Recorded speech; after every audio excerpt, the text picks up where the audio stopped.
কি রে, তুই চা খাবি না?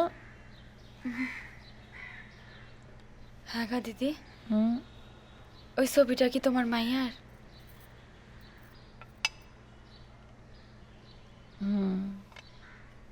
আর কাল রাতে যে লোকটা এসেছিল তোমার বর,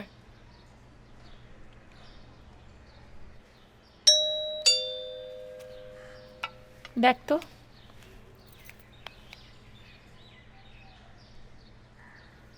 একটা মাইয়া ছেলে। তুই সর, আমি দেখছি।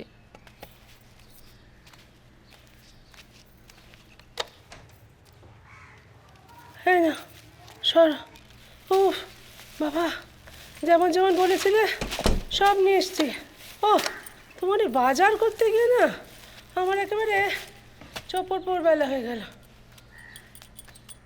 ও মা, এ আবার কি? পারুল আমার মার বাড়ি থেকে এসেছে। এখানে থাকবে নাকি?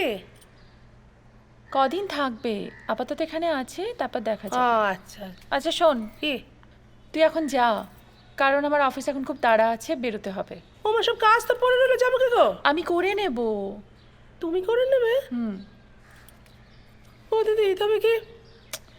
আরে না রে বাবা, তোকে আমি ছাড়াচ্ছি না। হ্যাঁ তুই কাল যে সময় আসিস সেই সময় আসবি, হ্যাঁ ঠিক আছে? হ্যাঁ। তুই এখন যা তো।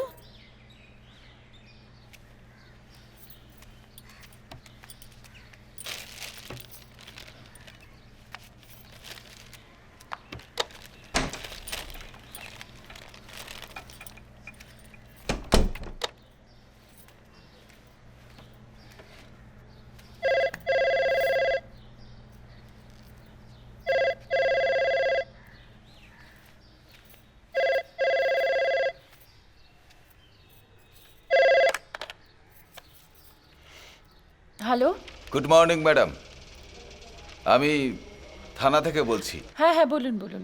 কাল রাতে আমি আর আপনাকে ডিস্টার্ব করিনি, লোকাল থানার সঙ্গে কন্ট্যাক্ট রেখেছিলাম। Thank you very much.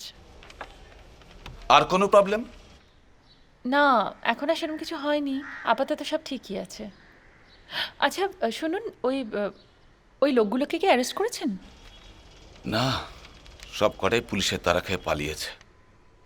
Madam, কয়েকটা দিন একটু সাবধানে থাকবেন, অন্তত ওরা যতদিন অ্যারেস্ট না হচ্ছে। বুঝতেই তো পারছেন, বাড়ি অবধি ধাওয়া করছে যখন, তখন গ্যাংটা কোনো অর্ডিনারি গ্যাং নয়।